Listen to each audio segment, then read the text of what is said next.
तो क्या हुआ? क्या उसके रिलेटिव्स लॉ से ऊपर है?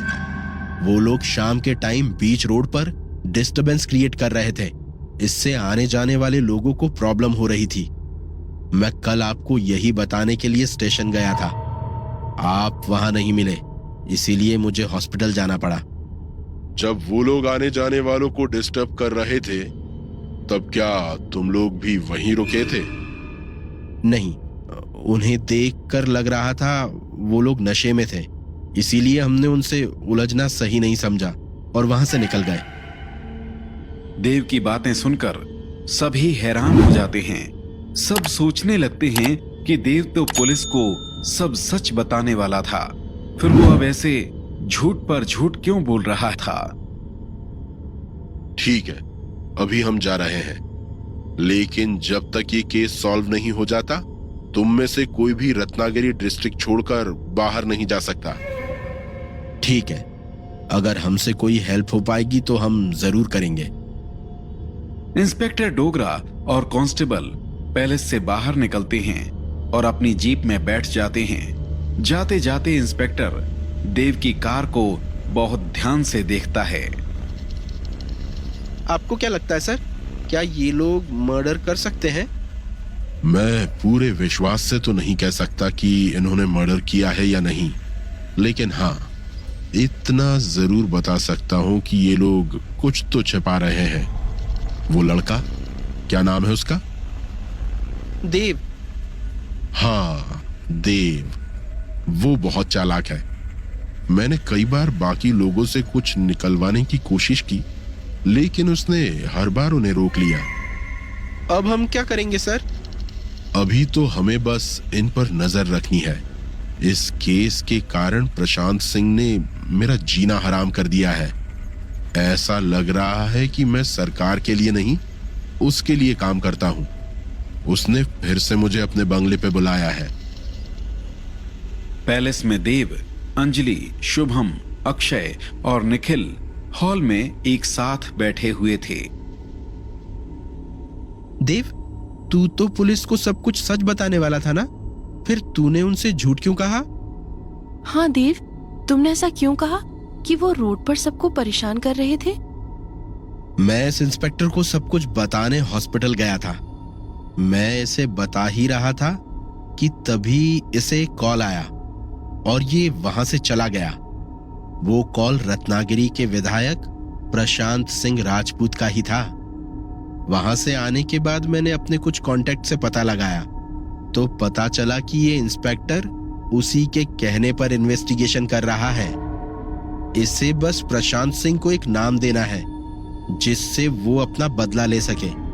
अगर सच सुनकर इसे हम पर शक हो गया तो प्रशांत सिंह हम सबको परेशान कर सकता है। इसीलिए मैंने इससे झूठ कहा। मैं अपनी लाइफ रिस्क में डालना तो अफोर्ड कर सकता हूं, लेकिन तुम सबकी नहीं। यार, कब से सुन रहा हूं सब लोग इस प्रशांत सिंह की ही बात कर रहे हैं। आखिर ये है कौन? वैसे तो ये रत्नागिरी का एमएलए है, लेकिन उससे पहले ये रत्नागिरी का सबसे बड़ा क्रिमिनल है। इसके कई काले धंधे हैं। तुम बस इतना समझ लो कि इससे दूर रहना ही हमारे लिए ठीक है। वृंदा की आत्मा को उस साये ने कैद कर दिया था। वृंदा होश में तो थी, लेकिन वो अपनी जगह से हिल नहीं पा रही थी। उसके चारों ओर बिल्कुल अंधेरा था। वो कुछ देख भी नहीं पा रही थी। निकालो मुझे यहाँ से। उसने ये ठीक नहीं किया। मैं यहाँ से निकलकर उससे बदला जरूर लूंगी। और तंत्रा यहाँ कैसे? उसे तो माने उस दिन। वृंदा अपने पूर्व जन्म की यादों में खो जाती है और उस रात को याद करने लगती है जब उसने पहली बार तंत्रा को देखा था। आधी रात को वृंदा और मंदाकिनी जंगल में थे। माँ, तूने कहा था इस अमावस्या देवराज हमेशा के लिए मेरा हो जाएगा। कल ही अमावस्या की रात है और देवराज अब भी उस गीतांजलि से ही प्रेम करता है। अरे बेवकूफ, तू चिंता क्यों करती है? कल रात मैं देवराज के लिए सम्मोहन क्रिया करूंगी। कल की अमावस्या को ऐसा लगन है अगर एक बार हमने सही से वो क्रिया कर दी तो देवराज हमेशा के लिए तेरा हो जाएगा। ठीक है माँ, कल तू देवराज पर ऐसा सम्मोहन करना कि वो गीतांजलि को हमेशा के लिए भूलकर सिर्फ मेरा हो जाए। उसके बाद हम उस गीतांजलि को ऐसी मौत देंगे कि इस जन्म में तो क्या, वो अगले जन्म में भी किसी से प्यार करने की हिम्मत नहीं करेगी। ये इतना भी आसान नहीं है वृंदा। तू कहना क्या चाहती है? ये सम्मोहन क्रिया कोई साधारण क्रिया नहीं है। कल रात हमें बहुत कठिन साधना करनी होगी और फिर सही मुहूर्त में एक कुंवारी लड़की की बलि देनी होगी। अगर इसमें कोई भी गलती हुई तो सम्मोहन क्रिया काम नहीं करेगी। कोई गलती नहीं होगी। देवराज को पाने के लिए मैं कुछ भी करने को तैयार हूँ। बता मुझे क्या करना होगा। तुझे एक कुंवारी लड़की ढूंढकर कल शाम तक उसे जंगल में लाना होगा। फिर आगे का काम मैं संभाल लूंगी। अब जा। अगर किसी ने देख लिया कि तू इतनी रात महल से गायब है तो तेरे लिए मुसीबत हो जाएगी। वृंदा चारों तरफ देखते हुए जंगल से वापस महल की तरफ जाने लगती है।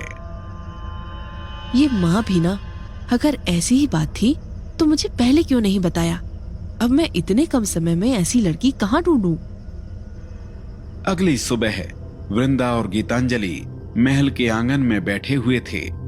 तभी एक 17 साल की लड़की हाथ में एक डिब्बा लिए हुए उछलती हुई आंगन में आती है।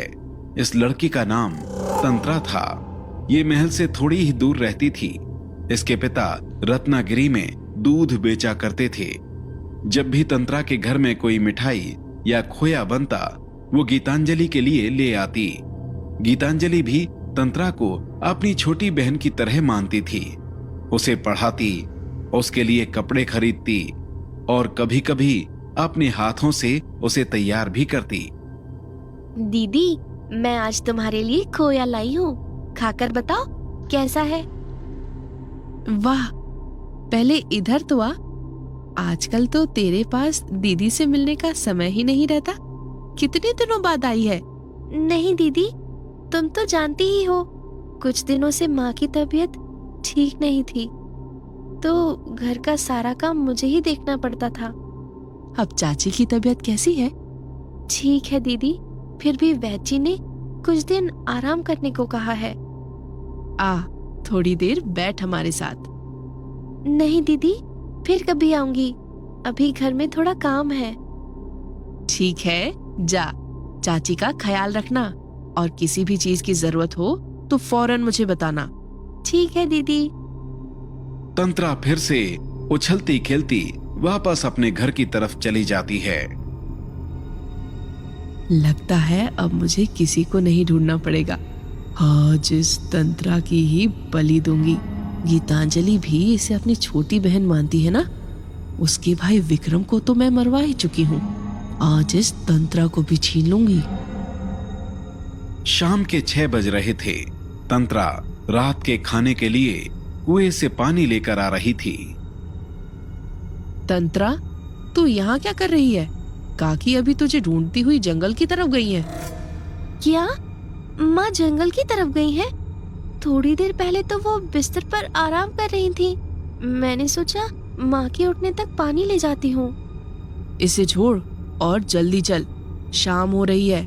इस वक्त जंगल में काफी खतरा हो सकता है। चल, काकी को वापस लेकर आते हैं।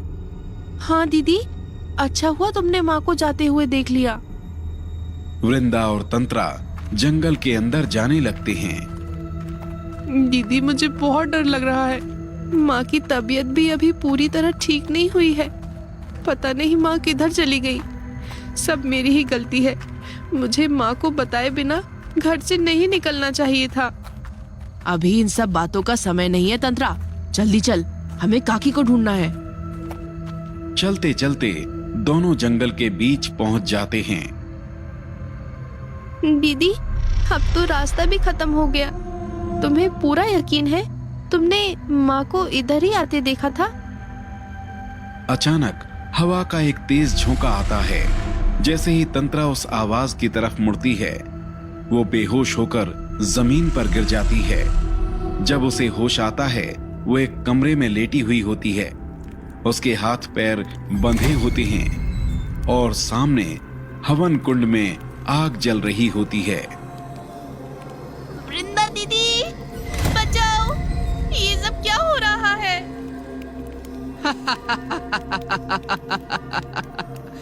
वृंदा ही तो तुझे यहाँ लेकर आई है। अब तुझे कोई नहीं बचा सकता। थोड़ी ही देर में मुहूर्त शुरू हो जाएगा और तू खत्म। अचानक उस कमरे का दरवाजा खुलता है और आवाज आती है। ये सब क्या हो रहा है? बंद करो ये सब।